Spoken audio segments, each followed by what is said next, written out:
Good morning students. बेटा last time मैंने earthquake के बारे में कुछ बता दिया था आपको, है ना, और बाकी का आज हम डिस्कस करेंगे। अर्थक्वेक को हमने क्या कहा था कि अर्थक्वेक क्या होता है, जैसे जो अर्थ क्रस्ट होती है उसमें जो वाइब्रेशन आती है ना, उनकी जो प्लेट्स होती हैं जब या तो वो स्लाइड कर जाती हैं या वो टकराती है, उस टाइम जो वाइब्रेशन होती है हमारे अर्थ क्रस्ट में, वो क्या होता है, अर्थक्वेक होता है। ठीक है।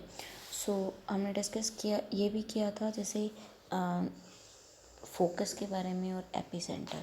फोकस क्या होता है, जहाँ से अर्थक्वेक जो है वो उसकी वाइब्रेशन जो है वो ओरिजिनेट हुई है, यानी कि शुरू हुई है, वो उसका फोकस होता है, केंद्र होता है। ठीक है। और वो तो हो गया नीचे, अर्थ क्रस्ट के नीचे, लेकिन अर्थ सरफेस के ऊपर जो ये फोकस है, मान लो फोकस अर्थ क्रस्ट के यहाँ पे है, तो इसी के ऊपर जस्ट अर्थ सरफेस पे जो पॉइंट होगा ना, ये वाला, उसको कहते हैं हम एपिसेंटर। ठीक है। यहाँ पे बताया हुआ कि कुछ जो हैं जो बहुत ज़्यादा डेंजरस अर्थक्वेक रहे हैं, कुछ एरियाज़ ऐसे भी है जहाँ पे बहुत ज़्यादा अर्थक्वेक आने के चांसेस रहते हैं, जैसे हिमालयाज़ रीजन है, गंगा ब्रह्मपुत्र वैली है। ठीक है। और जैसे जो उत्तराखंड का था 1991, या चामोली में 1999 में आया था, गुजरात में 2001 में, कश्मीर में 2005 में, चाइना में 2008 में, ये बहुत डेंजरस रहे हैं, यानी कि इसमें बहुत ज़्यादा जान माल इन सब की हानि हुई है। ठीक है। अब बात करते हैं हम मेज़रिंग अर्थक्वेक कि हम अर्थक्वेक को कैसे मेज़र करते हैं। ठीक है। अर्थक्वेक से क्या होता है, अर्थक्वेक वेव जनरेट करता है जो हमारे अर्थ पे ट्रैवल करती है, और जैसे जहाँ जहाँ तक वो वेव जाती है वहाँ वहाँ तक हमें वाइब्रेशन या जो कंपन फील होती है ना। इन वेव्स को हम कहते हैं सेस्मिक वेव्स, जो अर्थक्वेक जनरेट करता है। जैसे देखो यहाँ पे जो है अर्थक्वेक हुआ तो उसने इस तरह से वेव जनरेट की। ठीक है। सेस्मिक वेव जो होती हैं उसको हम जो रिकॉर्ड करते हैं किसी इंस्ट्रूमेंट से, उस इंस्ट्रूमेंट को हम कहते हैं सिस्मोग्राफ। ठीक है। अब जो मैग्नीट्यूड है अर्थ क्वेक की, वो रिक्टर स्केल से मेज़र की जाती है। ठीक है। रिक्टर स्केल जो होता है, रिक्टर स्केल पे 1 to 10 रेंज होती है। ठीक है। जो बिलो 6 यानी कि 6 से नीचे का होता है उसे मॉडरेट या माइल्ड यानी कि नॉर्मल या नॉर्मल से नीचे कह देते हैं, लेकिन अगर 6 से, उस स्केल में 6 से ऊपर जाता है तो उसको हम कहते हैं सर्व, यानी कि डेंजरस, उसमें ज़्यादा नुकसान भी होता है, वो बहुत ज़्यादा डेंजरस होता है। ठीक है। Effect of an earthquake always causes destruction of lives and property, हमेशा जान और माल की हानि तो होती है। The under sea earthquake can cause disaster like tsunami, और जो सीज़ के, मान लो किसी ऐसे रीजन में अर्थक्वेक आया है, मीन्स उसका फोकस जो है अंडर सी में है, तो अंडर सी अर्थक्वेक जो होते हैं वो सुनामी जैसे डिज़ास्टर को जन्म देते हैं। They can harm to the life in water, और जो भी पानी में रहने वाले हैं उन सबको क्या करते हैं, वो हार्म करते हैं। The earthquake also cause landslide and fire, earthquake की वजह से लैंडस्लाइड और आग भी लग सकती है, ट्रांसपोर्ट कम्युनिकेशन सिस्टम भी ब्लॉक हो जाता है। ठीक है। और भी बहुत सारे नुकसान हैं इसी तरह से। ठीक है। उसके बाद नेक्स्ट आता है सुनामी। सुनामी क्या होता है, जो वर्ड सुनामी है इस अ जापनीज़ ओरिजिन, जापनीज़ वर्ड से बना है, जिसको हार्बर वेव भी कहते हैं। ठीक है। Tsunami use to be called tidal wave.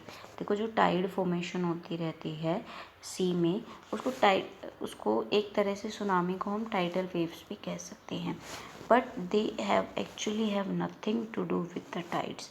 But actual में टाइड्स के साथ नहीं होता है, वो तो जैसे अर्थक्वेक वगैरह के रीज़न की वजह से होती है। टाइड्स तो नॉर्मल होती है, बट जो सुनामी होती है वो बहुत ज़्यादा हाइट पे भी जाती है, उसमें वाटर का जो लेवल होता है वो बहुत हाइट पे भी हो जाता है। देखो इस पिक्चर में अगर आप क्लियरली बुक में देख लेना कि बहुत हाइट पे वाटर जो है प्रेशर के साथ आ रहा है, जिसने साथ साथ में बिल्डिंग्स वगैरह इन सब को भी अपने साथ ही ख़त्म कर दिया है।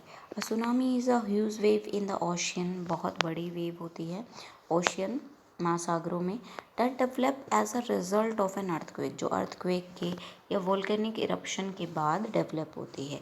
अंडर सी लैंडस्लाइड और न्यूक्लियर स्ट्राइक, या फिर न्यूक्लियर स्ट्राइक, या फिर जो सीज़ के अंदर लैंडस्लाइड हो जाती है।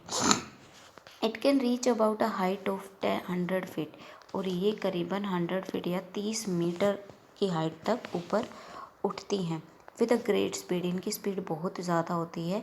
इवन कमर्शियल जेट जो होते हैं ना, जेट एरोप्लेन, उनसे भी ज़्यादा होती है। The powerful wall of a water reaches the coast and cause a lot of damage to the lives and property, जिसकी वजह से बहुत ज़्यादा नुकसान होता है। The under sea earthquake occurred in the, देखो इसमें दिया हुआ है 2004 का, कि जो अंडर सी अर्थक्वेक आया था इंडियन ओशियन में, जिसने सुनामी, जिसकी वजह से सुनामी जनरेट हुई थी 2004 में, जिसमें in which thousand of people from India, Sri Lanka and Indonesia lost their life. हज़ारों लोग इंडिया से, श्रीलंका से, इंडोनेशिया से उनकी जान गई थी। एंड प्रॉपर्टी की अगर बात करें तो वो तो करोड़ों में नुकसान हुआ था।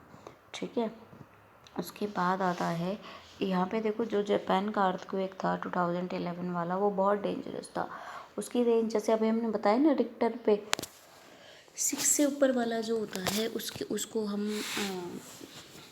उसको हम क्या मानते हैं, बहुत स्ट्रॉन्ग मानते हैं ना।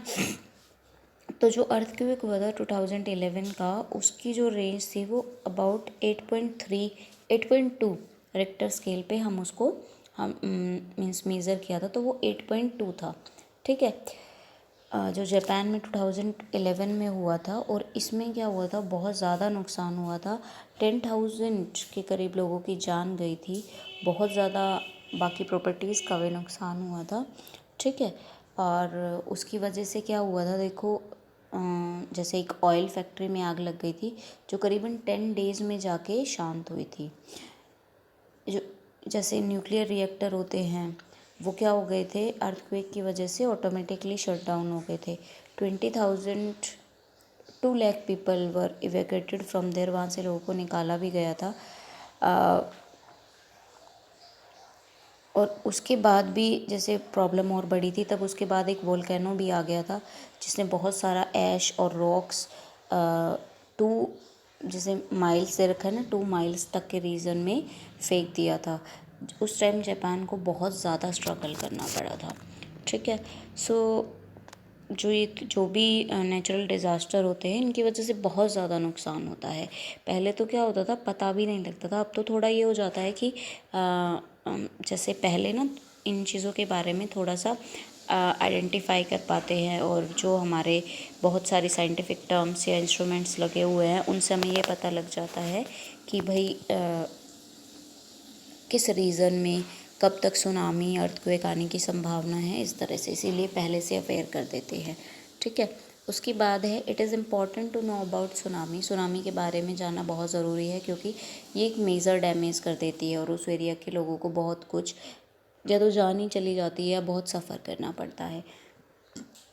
और उसकी सुनामी की नॉलेज ने बहुत सारे इंटरेस्ट क्रिएट किए, जैसे साइंटिफिक इंटरेस्ट, क्योंकि सुनामी को अंडरस्टैंड करने के लिए, सुनामी को मेज़र करने के लिए, वो क्या और चीज़ कर पाए, वो जो अर्थ ओशियन का स्ट्रक्चर है या उसका नेचर है, उसको भी जान पाए साइंटिस्ट। कल्चरल इंटरेस्ट क्या है, कि जो मेजर डेवस्टेशन है sometime used by tsunami has an impact life, क्योंकि बहुत लंबे टाइम तक पर्टिकुलर लाइफ पे क्या होता है, इफ़ेक्ट पड़ता है उस चीज़ का। तो उस रिगार्डिंग भी ये इन्होंने इंटरेस्ट क्रिएट किया। नेक्स्ट टेक्निकल इंटरेस्ट क्या है, कि by studying tsunami earlier warning sensor system could be put, कि जो अर्लियर वार्निंग सेंसर सिस्टम लगा दिए कि इस एरियाज़ में क्या है, कि अगले कुछ दिनों में, अगले कुछ महीनों में सुनामी आने के चांसेस हैं, तो वो सेंसर सिस्टम जो हमें पहले से अवेयर कर देते हैं, ताकि वहाँ के लोगों को बचाया जा सके, वहाँ से निकाला जा सके। ठीक है, चैप्टर को अच्छे से पढ़ लेना, फिर भी कोई डाउट हो तो then you can ask me.